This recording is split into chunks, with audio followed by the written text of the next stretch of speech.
Let's talk about how to get to $340,000 of passive income. So net passive income, cash flow to live off in 14 years. That's it. 14 years of hard work to get $340,000 of passive income. So let me give you some context behind what are the inputs that we need or this particular client is putting in. First of all, and I just want to let you know, they're quite an average Aussie couple, okay? Number one, they only have a borrowing capacity of $750,000. That's it. So they're not high income earners, 750K is what they can borrow. I'm going to teach them how to infinitely protect their borrowing capacity because there's a bit of an art around that. Number two, they already came to me owning 2 properties, 2 apartments, one in Brisbane, one in Sydney. The one in Sydney was so bad, it was holding them back massively, so they had to sell it. Okay. They are also in their early 40s, just to give you context. So they had 2 apartments, did horribly, horribly wrong.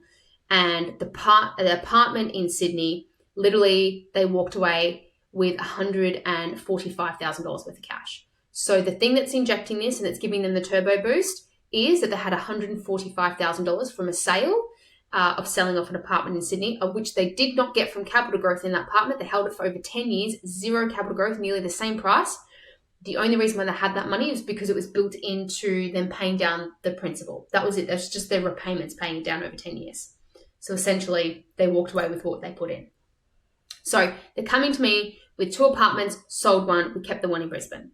They have $145,000 with cash, $750,000 borrowing capacity, and they have a yearly savings rate of $25,000 extra per year. So they're essentially putting aside nearly $1,000, essentially $1,000 every, or $1,200 roughly every month in order to funnel this and put this back into their property portfolio. Okay. So they're the 2 biggest things that are going to help move your portfolio is the cash that you've got to begin with. And then followed by your savings rate or how much you can put in extra each month or each year. So it's $25,000. And then the other 2 things that move your portfolio is your borrowing capacity, dictates the speed at which we can go, because sometimes we have to plan in pause modes. And the next thing is the time to reach your goal. So if you're in a rush and trying to reach stuff in 10 years, you will make a lot less than if your goal is say 15 to 20 years away. All right, let's get into it. So the goal for these guys originally was to get to $250,000 of passive income by 2039. And they were like, fuck yes, $340,000, nearly $100,000 more. They're like, we are stoked. And this is ultra conservative, by the way. So what you'll see here is they'll end up with 3 properties. I'll explain a little bit later how it's actually more. Total portfolio value will be 8.6, debt 1.5 mil. If you're scared about owning debt, by the way, just to let you know, real inflation is 12%. So if you are scared of in debt, you shouldn't be, because literally debt will just be chewed away by 12% simply by you doing nothing else other than holding on to it and just paying the interest repayment. So even if you didn't pay down principal, your debt will just disappear by 12% each year thanks to inflation. And that's called the M2 and the M1 money supply if you want to look it up. That's not CPI. Okay, and they'll be left with a total portfolio value of net equity value that they could pull out of $7.1 million. So if they didn't need all of this and they wanted this to go buy themselves a home outright, they could do that too, all right? But they would only be able to do that because their cash flow is so high. So that's something else. Something else I should also let you know is they are using the rent vesting strategy to help with all of this. Again, they're only using the rent vesting strategy for the next 10 to 15 years to build this. Then they'll go buy something for themselves. And then they'll have this property portfolio, then fund their home. Okay, so let's scroll down. So we have 3 different types of properties. We've got balance focused properties, cash flow, and growth. That's these little dots down here. Every dot or every type of property does something different, has a different purpose. So we must look at all of these properties as like a business combined, all right? Or like a vehicle to get you from A to B.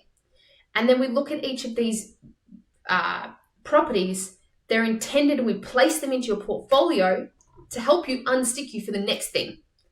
So most people starting out, you need capital. Capital growth buys us cash flow.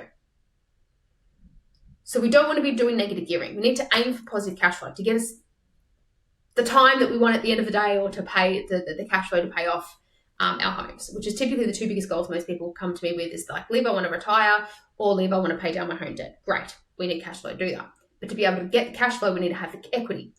So the equity or capital growth, so the blue bad boys, these blue ones is what I call the turbo boost properties. These ones buy us the cash flows later on. So as you can see, we can hover over here and we can see two things. We can see the purchase price, the top number, is the required amount. So that's the cash. So these guys are putting in $112,000 roughly to buy a property, and the bottom number is $500,000, which is the purchase price, right? And then we can see the value of these properties going up and up and up as time passes, okay? So the blue ones, I think of them as like the turbo inside your car, okay? The yellow ones I think of like is your batteries, right? These are properties where like the rents are a little bit higher, but we're still really, really good capital growth properties. And then we start to then source what we call the cash flowers. These cash flowers are typically things like duplexes, triplexes, units, that sort of stuff. Whereas the blue ones are usually like plain, boring three-bedroom house, two bath type, typical type of thing. Whereas the yellow ones are more like units, right? So we need to plan them and strategize them in advance, right? And then we buy the big ass cash flowers at the end. So this big green one, I don't know if you can see it at the top there, that's typically what we'd call like owning an entire unit block, maybe commercial for those who can handle commercial. So my team do buy all of that, again, depending on the type of person, goals, all of this sort of stuff that we need to include. So as you can see at the end here, there's a big $5 million property being purchased. But as you can see, the amount required is 5.2 mil cash. And we're purchasing it for $5 million, which means we're buying this one unencumbered, so no debt, no mortgage on this one. Whereas there will be a little bit of debt still, right, on these cash flows over here. Maybe there's duplexes or triplexes. So most of the income would come from that. Now, it's very, very important though, we must have diversification for both location diversification, because you don't want to have all of your properties in the same state because we want to reduce land tax. We also need to make sure that we have income diversification, right? And so, for example, I wouldn't want just one big ass commercial property with one tenant. Yuck. So for me personally, I would rather own an entire unit block. Maybe that's 6, 7, 12 units on one, then I have multiple income streams under that one block, right? That helps mitigate interest rate storms and allowing us to increase the velocity of how many times we increase our rents on as well, which helps with any interest rate rise storms and stuff like that, because the rate of rents going up typically has a 12 to 18 month lag behind interest rates going up as well. So all of this is strategically planned around your values, as well as your risk tolerance, your sleep at night factor, and then your goals, your borrowing capacity, your cash, blah, blah, blah, all that sort of stuff.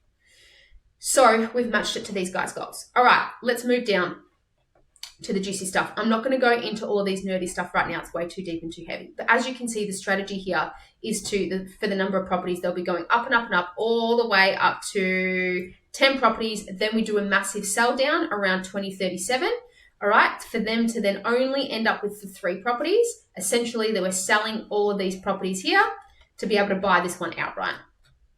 So that this happens. Let's look at this juicy thing, the net annual cash flow. So down here, down the bottom, you will see that this is what we call negative cash flow. It's not negative gearing. Negative gearing's dumb. If you do negative gearing, I think it's silly because you will just get locked up stuck into your 9-to-5 job to keep it afloat. The goal here is to get into passive income at some point. So we need a goal to reach passive income. Now, that's going to happen differently for everyone, depending on the time, depending on all these different things, all right? Biggest thing is your time in the game, how long you're willing to wait it out to reach your goal.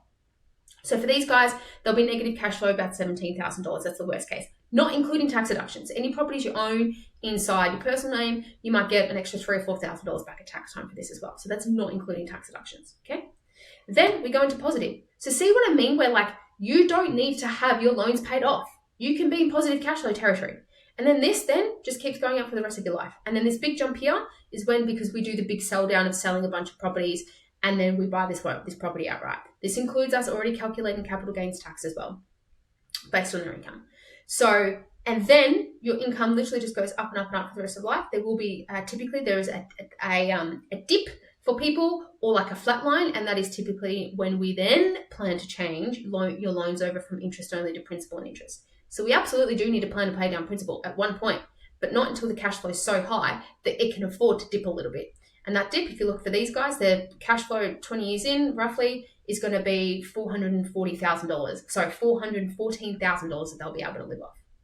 Isn't that cool? Even with the dip, down to 14, 11, that's it. And then, at that stage, then your income really starts to increase for the rest of your life.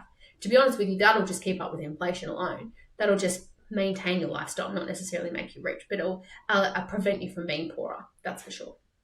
So something I wanted to highlight is just because it's taken 15 years to get to that goal where they can retire, check out the impact, though, of this cash flow prior. Like, in these years, this couple, by the way, the wife is earning 60 grand a year. This is more than her income. So at least one of them can retire at that point, right? So it starts to make an impact. Imagine if you collected this money a few years in a row. Imagine that impact that would have. Maybe that pays for a fancy overseas trip, a Europe trip, right? Maybe that pays for your partner to stay at home and raise the kids in that year. Maybe that allows you to bank this $80,000 to then do some extreme cosmetic renovation, which will just help all of this even higher, right? If you didn't touch it. So the real pain is in the first 3 to 5 years for most people, just to wait it out. Like, I know this says -17, that says -9, -6. To be honest with you, with the things that I'm going to be teaching my clients, because my team who've built this out is extremely conservative, and I have additional training on how to fast track all of this on top of this. So this is without them implementing any of my little hacks and tips, and I'm going to get them to implement. So and this also is with interest rates staying really high the whole entire time. So this is assuming that interest rates are not going to drop, of which it is very, very likely that interest rates will drop. Non-financial advice. Don't make any decisions based on that. But it is extremely likely that interest rates will drop, especially at least within the next 3 years anyway. All right. So now that we've gone through the net annual cash flow, by the way, this includes every single expense to look after the property, not just mortgage rates. We include property management fees, building and landlord's insurance, land tax, what else? Water rates, council rates, insurances. I think I said that. What else does that include? Oh, and that also includes a $1,500 maintenance buffer per property per year, just to fix shit. Like, we've already included that as well, just to be really, really realistic as well. All right, let's move down to the next juicy stuff. This monthly one's just the same as this net one. Alrighty, so let's go down to the equity growth. So the equity growth, this is where our real wealth is stored, by the way. So I'll just move myself up here. This says 5 million, not 500,000, all right? So the equity growth, which is the green stuff, this is what you can either live off to reduce your taxes. This is where the real wealthy people live off in order to not pay taxes legally. Now, you can't do that to begin with. You have to wait till your cash flow is pretty high. But then this equity, after they've gone over this period of buying the high-end cash flowing property, that there is like $7 million.